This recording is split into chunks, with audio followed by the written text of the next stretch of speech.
Mickey Loomis spoke with the local media today down in New Orleans.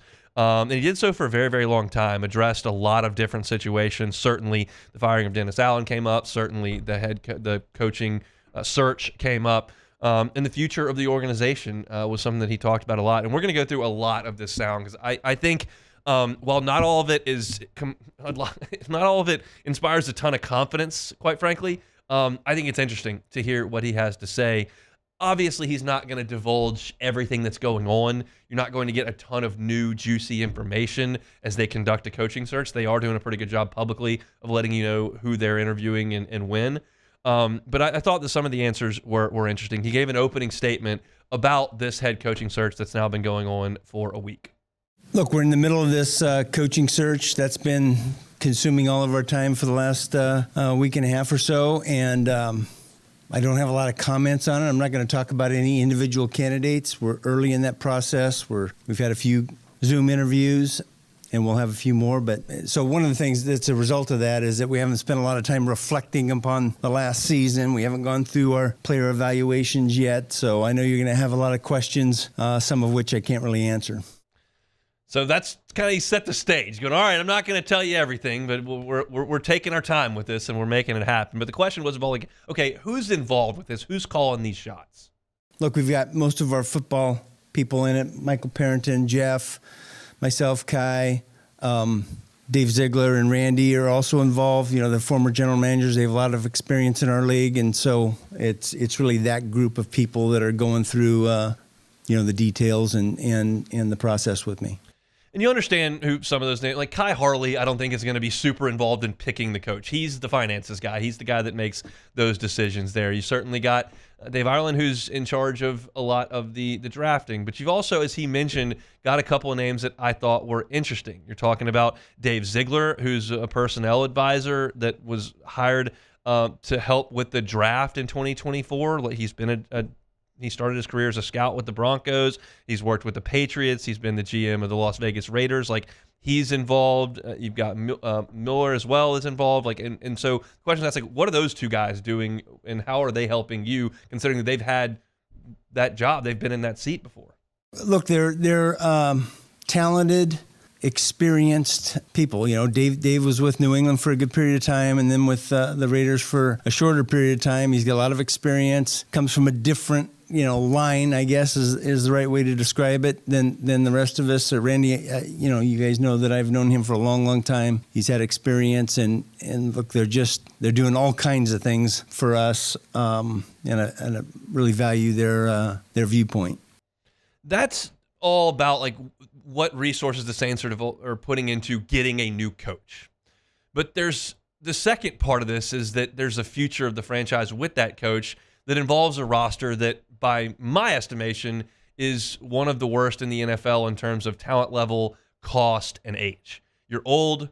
You don't have any Pro Bowlers, not even close to having all pros, and you're $70 million over the cap now, with Ramchick going down closer to $50 million over the cap. But I mean, when you consider that situation, no Pro Bowlers, $50 million over the cap, and old, like, that's not good.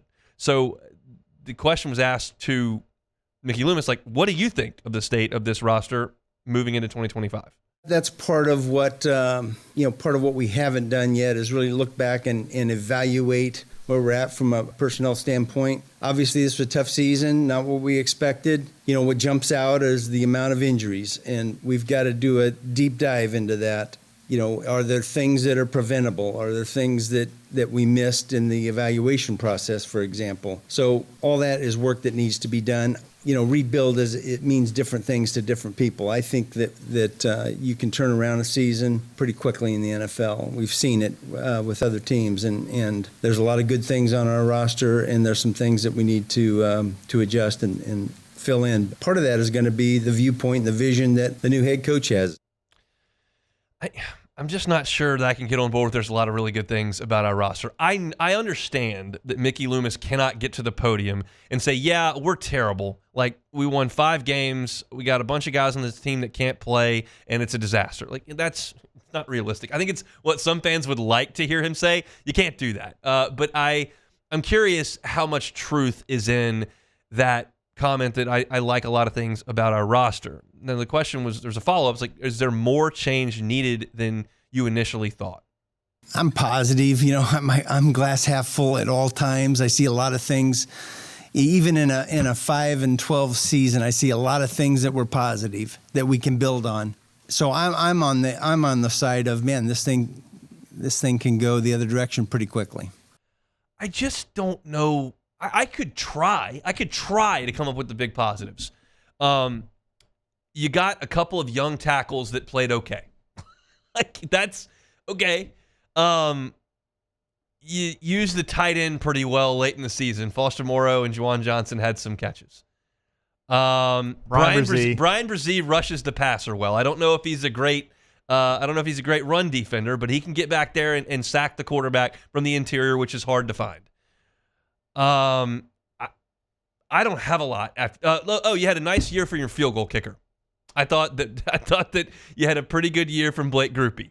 That's kind of where I am on like the really good things about the Saints at this point. There's not very much to grab onto there. So he mentioned at the end of that bite a new coach having the same vision, and I'm curious what that exactly means. Because it sounds to me on the outside that he's looking for somebody to come in and do things the Saints way.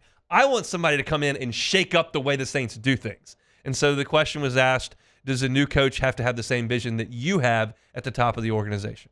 I think that one of the things that's really important is to be able to have a collective vision and be on the same page organizationally. Ownership, GM, coach, coaches, personnel department. We have to have the same collective vision. And we'll get to that. All of these candidates are going to have strengths and weaknesses, and we've got our strengths and weaknesses and blind spots, and so we just have to go through that and figure out, and we will, who the best fit is for us. There's not a lot of meat on that bone, but you understand, I want disruption. I want a disruptor. I think that Dan Campbell went to Detroit and was disruptive. I think that he changed the way that the Lions have done things for a long time. I can't point to them specifically, but you understand that has been such an awful organization, and for him to create that culture is really impressive. And so, no, I'm not there every day in Detroit to tell you exactly what these changes are, but it feels like he made big-time changes. I don't want someone to come in and kind of operate the same way the Saints have done things for a while. I want someone to come in and do things completely differently. And that's going to be challenging the power structure. And the two bites I want to play here to finish these segments are talking about that power structure, and one is ownership, which he mentioned you got to be aligned with. It's Gayle Benson, and then you got Mickey Loomis, and there have been reports that they weren't necessarily aligned on when to move on from Dennis Allen, and that Gayle Benson finally looked at him and said, go fire this guy, you just lost to Carolina. And they did, and the question was asked to Mickey, were you and Gayle Benson aligned on the decision to fire Dennis Allen?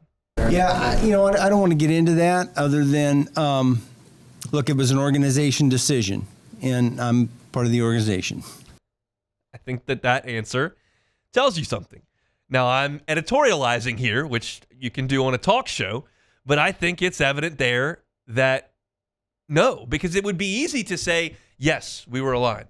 It was time to change direction. It was disappointing. We have a great relationship with Dennis. We wish him well in the future and thank him for all the things that he did, but it was time. He didn't say that. He said, well, it's an organization decision, and I'm part of the organization. So to me, I'm reading into that no, he didn't think it was time, and that is really troubling. And now the question has to be asked, do you regret standing behind Dennis Allen as long as you did? No, I don't regret any of it. Dennis Allen's a really good football coach. Yeah, so I don't regret any of that. And I think that's fine. I think that Dennis Allen is a really good football coach, if you use it in that term. I think he's a really good defensive coordinator. I think we have a lot of evidence to suggest he's not a good head coach. And the injuries will always be part of the story. But I don't think they're the whole story. And you heard earlier in that bite that he kind of felt like he saw a rash of injuries and they got to do something about that. But I think that there's more than just injuries, because I think that the culture in the locker room that fractured is on the head coach. I think that the defense underperforming this year is on the head coach. I think the decision to elevate Pete Carmichael last year was on the head coach. And I don't think that any of that was any good. And so I think that Dennis Allen's got strengths. I don't think he's a great head coach. And I think that Mickey appearing or giving the appearances that he still stood behind him and wanted to keep him around is troubling at best. Hey, it's Hunt. Thanks for watching Hunt on Saints. Before you leave, help us out a little bit. Hit that like button, leave your comments in the section below, and hit that subscribe button so you get all our content right here from Hunt on Saints. We'll see you next time.